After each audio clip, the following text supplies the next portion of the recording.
Today, we have gathered it here to talk about different topics that we have learned in this model. We have assembled 3 different school teachers that are going to speak about those different themes. Hi, Mrs. Andrea. What can you tell us about the immigrant situation in the Basque and in the school? I'm a teacher in one school from Vitoria-Gasteiz, and as all of you know, the percent of immigrants in that capital is huge. So as a teacher, I have to teach to students from different countries. We have different mother tongues.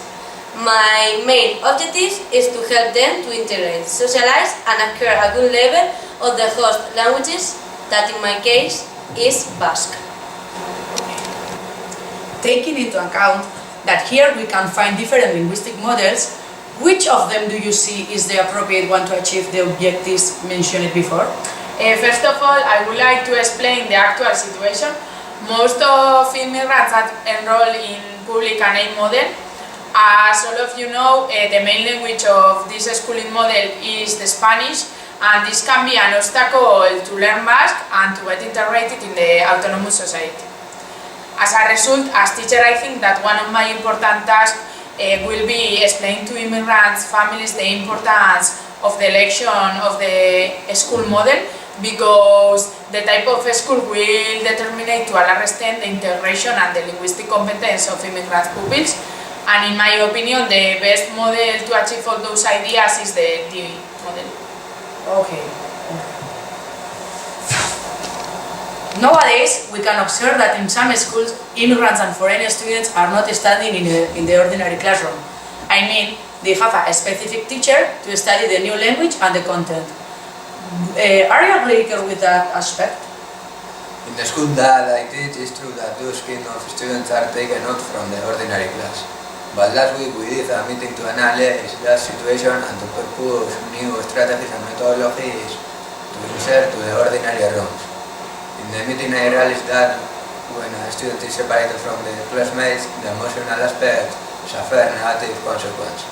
The student can be frustrated because she thinks that the other partner have a higher. According to Iker says, I have to say that in my school we have a case of one Chinese student that was in one specific room with a specific teacher, separating from all her friends.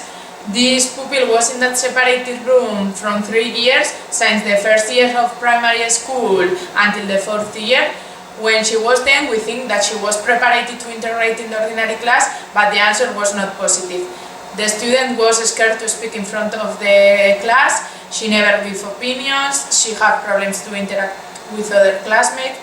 So we realized that when we separate a student to study a new language, her or his affective filter became high, obstructing the acquisition of the language and creating strong problems according to the self-esteem, the risk-taking, the empathy, the socialization, the communication.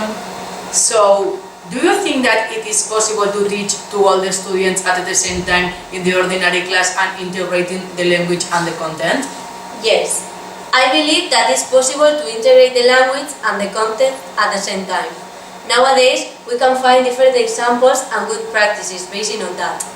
One of the examples is the CEO, model for teaching English learners of the Mrs. Morena's teacher. As Mrs. Morena's do, to achieve a good result, it is necessary to explain the class and follow these features.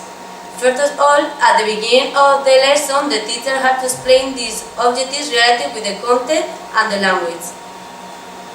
Once the objectives are explained, it is necessary to focus all the activities in the acquisition of those objectives. In this way, at the end of the class, a student can make a connection between the objectives that were mentioned at the beginning and what they have learned. Apart from that, the student engage this another important aspect. I mean, the teacher has to prepare activities that engage a student in a meaningful learning, and to finish, the teacher has to find an intermediate pacing. That is very interesting. Do you like to remark or to explain some strategies that a teacher can use to achieve the global success of students? Yes, I would like to mention some strategies or techniques that I think that are very useful to the learning process of students. In my opinion, the most important ones are use of visual aids, modeling, demonstrations, graphic oral research, vocabulary previews, predictions, adapted tests, cooperative learning, peer tutoring, multicultural content, native language support, and activities to develop all the language skills. I think that in this way students can follow better the lessons, understand better the content and the language, and the learning process is more dynamic. Apart from the strategies that Iker has explained, I would like to remark some aspects. Firstly, I believe that one of the most important things is to use a communicative method. I mean, give the opportunity to students to use a functional language in meaningful ways or context. Apart from that, I'm going to remark that to achieve the success of the students, it is necessary to be progressive and to base on the scaffold method. This method consists on propose activities a little bit more difficult than the current level that the students have and go growing up the level gradually. Finally, I would like to say that for me it is very important to analyze and adapt to the class reality. This means to adapt to different levels of the class and take into account the classroom experiences and also the experiences of their own lives. Thanks for coming and clarify the current situation of the Basque education system and the challenges that are nowadays. But we do not have so much time, so I will synthesize the main ideas that are being explained in this program. As Andrea, Iker and Mayer says, nowadays there are more immigrants in our educational system, so they have to learn a new language and the curriculum at the same time that they try to integrate in the autonomous society. Apart from that, we know that in the acquisition of language, apart from the cognitive aspects, the emotional ones have an important role. Because of that, it is necessary to motivate the students and to achieve a low affective. To finish, these three experts have explained that nowadays are methods and techniques that gives the opportunity to integrate the language through the curriculum. I hope you like this program and see you next week. Bye bye.